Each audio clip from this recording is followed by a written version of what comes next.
Breaking news ఒకే ఒక్క గంట వ్యవధిలో 3 చోట్ల చైన్ స్నాచింగ్స్ ఘటనలు కలకలం రేపాయి. ఇద్దరు నిందితుల కోసం పోలీసులు ముమ్మరంగా గాలిస్తున్నారు. చైన్ స్నాచింగ్ కు ఉపయోగించిన బైక్ను సికింద్రాబాద్ రైల్వే స్టేషన్ సమీపంలో వదిలేసి పరారయ్యారు దుండగులు.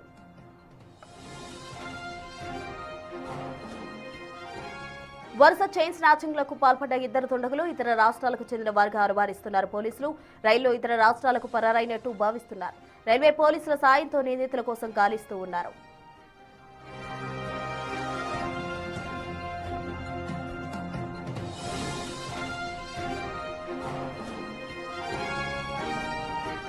నిన్న ఉదయం హయత్ నగర్ నాగోల్ చైతన్యపురిలో గంట వ్యవధిలోనే 3 చోట్ల చైన్ స్నాచింగ్ కు పాల్పడ్డారు ఇద్దరు దుండగులు. పల్సర్ బైక్ పై వచ్చి సుమారు 7 తులాల బంగారు ఆభరణాలు స్నాచింగ్ చేశారు దుండగులు.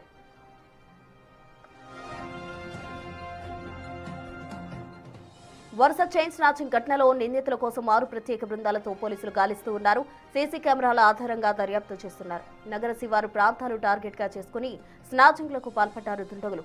ఒంటరిగా వెళ్లే మహిళలు, వృద్ధులను టార్గెట్ చేస్తూ స్నాచింగ్ చేశారు. అయితే గతంలో స్నాచింగ్లకు పాల్పడ్డ ముఠాలే ఈ స్నాచింగ్స్ కు పాల్పడ్డాయని పోలీసులు అనుమానిస్తున్నారు.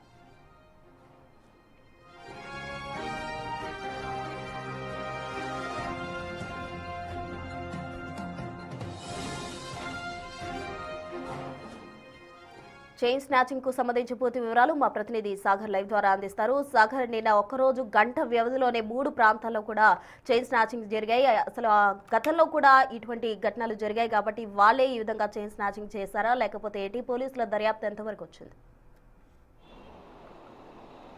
ప్రస్తుతం పోలీసుల దర్యాప్తులో అంటే కీలక విషయాలు అయితే వెలుగులోకి వచ్చాయి. ఎందుకంటే చైన్ స్నాచింగ్ పాల్పడ్డది గతంలోకి సంబంధించినటువంటి ముఠా అన్నట్లుగా కూడా తెలుస్తోంది. ఎందుకంటే ఇప్పటికే ఈ ముఠాకు సంబంధించినటువంటి గాలింపు కోసం 6 ప్రత్యేక బృందాలను ఏర్పాటు చేశారు.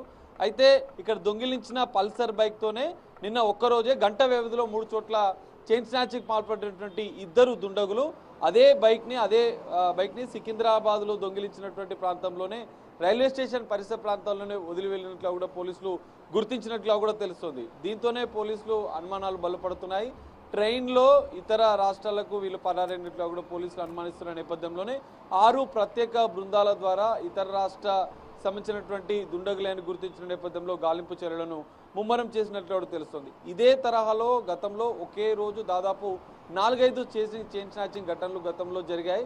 సో అదే ముఠా, ఢిల్లీకి సంబంధించినటువంటి ముఠాగా కూడా గతంలో పోలీసులు అనుమానించారు. పోలీసుల దర్యాప్తులో కూడా అదే విషయాలు తెలిసాయి. సో ఈ నిన్న జరిగినటువంటి చైన్ స్నాచింగ్ ఘటనలో కూడా ఈ ముఠానే అన్నట్లుగా కూడా పోలీసులు అనుమానిస్తున్న నేపథ్యంలోనే 6 ప్రత్యేక బృందాలతో గాలిస్తున్నారు.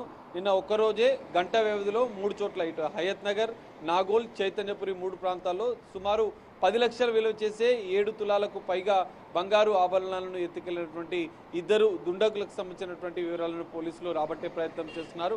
6 బృందాలతో ఇంకా గాలింపు చర్యలు చేపడుతున్నారు. అయితే ప్రధానంగా ఈ చైన్ స్నాచింగ్ ముఠాలను నగర శివారు ప్రాంతాలనే అంటే అడ్డాలుగా చేసుకుని టార్గెట్గా చేస్తూ ఈ విధంగా చైన్ స్నాచింగ్లకు పాల్పడుతున్నట్లు కూడా పోలీసుల దర్యాప్తులో తేలింది.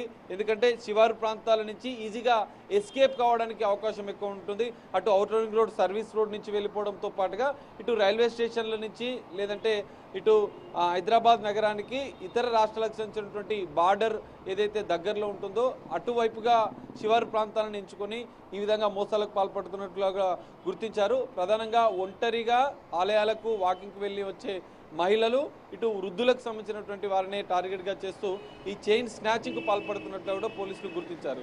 సో మహిళలు, వృద్ధులు కొంత అప్రమత్తంగా ఉండాలని పోలీసులు సూచిస్తున్నారు.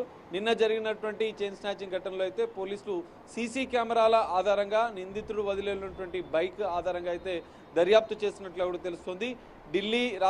ఢిల్లీకి చెందిన ముఠా పనేనా లేదంటే ఇతర రాష్ట్రాలకు సంబంధించినటువంటి చైన్ స్నాచింగ్ ముఠా పనేనా అనేది పోలీసుల దర్యాప్తులు తేలే అవకాశం ఉంది.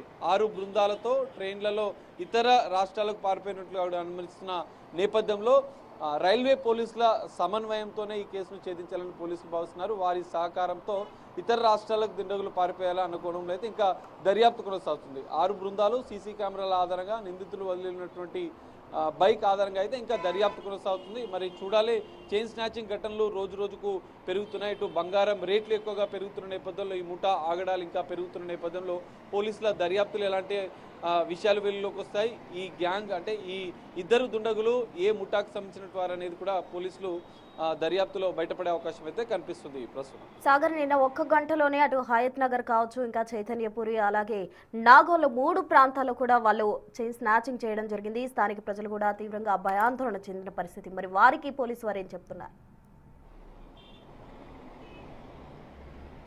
ప్రశ్న ఖచ్చితంగా, ఎందుకంటే గతంలో ఈ ఎల్బీ నగర్ జనరల్గా రాచకొండ పోలీస్ కమిషనరేట్ పరిధి, ప్రస్తుతం మల్కాజిగిరి పోలీస్ కమిషనరేట్ పరిధిలో గత 2-3 నెలలుగానే 3-4 చైన్ స్నాచింగ్ ఘటనలు జరిగినట్లుగా కూడా తెలుస్తుంది. కానీ నిన్న ఒక్కరోజు మాత్రం 3 ఘటనలు, ఇద్దరు దుండగులు, ఒకే బైక్ పైన వచ్చినటువంటి ఇద్దరు దుండగులు 3 చోట్ల చైన్ స్నాచింగ్ చేసి పరారయ్యారు. సో దీన్ని కొంత ఛాలెంజింగ్గా పోలీసులు అయితే తీసుకున్నారు. అందుకే 6 బృందాలతో స్పెషల్గా దర్యాప్తు చేస్తున్న పరిస్థితి, గాలింపు చర్యలను అయితే ముమ్మరు చేశారు. అయితే ఇక్కడ శివారు ప్రాంతాల్లో ఉన్నటువంటి మహిళలు నిన్న జరిగినటువంటి ప్రాంతాలు, చైన్ స్నాచింగ్ జరిగినటువంటి ప్రాంతాలను కూడా మనం ఒకసారి అబ్జర్వ్ చేస్తే అవన్నీ కూడా కాలనీలు, టెంపుల్కి సంబంధించినటువంటి వెళ్ళి వస్తున్నటువంటి మహిళలు, ఒంటరిగా వెళ్ళి వచ్చిన మహిళలు, కొంత నిర్మానుష ప్రాంతాలను అన్నట్లుగా కూడా తెలుస్తుంది. సో వీటినే ఇటు చైన్ స్నాచింగ్కి సంబంధించినటువంటి ముఠాలు 1-2 రోజుల ముందే రెక్కి నిర్వహించి ఈ విధంగా చేస్తున్నట్లు కూడా పోలీసులు గుర్తించారు. ఎలా ప్లాన్ చేయాలి, స్నాచింగ్కి ఎలా వెళ్ళాలి అనేది రూట్ మ్యాప్ని నిర్ణయించుకోవడంతో పాటుగా తిరిగి ఎస్కేప్ అయ్యేందుకు నగర శివారు ప్రాంతాల నుంచి రైల్వే స్టేషన్ల మీదుగా, లేదంటే ఇటు ఔటర్ రింగ్ రోడ్డు, ఇతర రాష్ట్రాలకు సంబంధించినటువంటి బార్డర్ రోడ్ల నుంచి వెళ్లేందుకు కూడా వీళ్ళు దుండగులు తప్పించుకునేందుకు ప్రయత్నాలు చేస్తున్నట్లు, ఒక పక్కా ప్లాన్ ప్రకారం ముఠా ఈ చైన్ స్నాచింగ్ పాల్పడుతున్నట్లు కూడా పోలీసులు గుర్తించినట్లు కూడా తెలుస్తోంది. శివారు ప్రాంతాల్లో ఉండే కాలనీలకు సంబంధించినటువంటి మహిళలు, ఇటు వృద్ధులే కావచ్చు, ఒంటరిగా వెళ్తే కొంత ముందు జాగ్రత్త చర్యలు తీసుకోవాలి, బంగారు ఆభరణాలు వేసుకుని వెళ్తూ కొన్ని జాగ్రత్తలు తీసుకోవాలంటూ కూడా ఇటు పోలీసులు సూచిస్తున్న పరిస్థితి. ఈ కేసులో అయితే DCP Anuradha, LB Nagar DCP Anuradha నేతృత్వంలో 6 ప్రత్యేక బృందాలు ఇంకా దర్యాప్తు అయితే ఇంకా కొనసాగుతుంది ఈ ప్రశ్న. Right Sagar, thank you.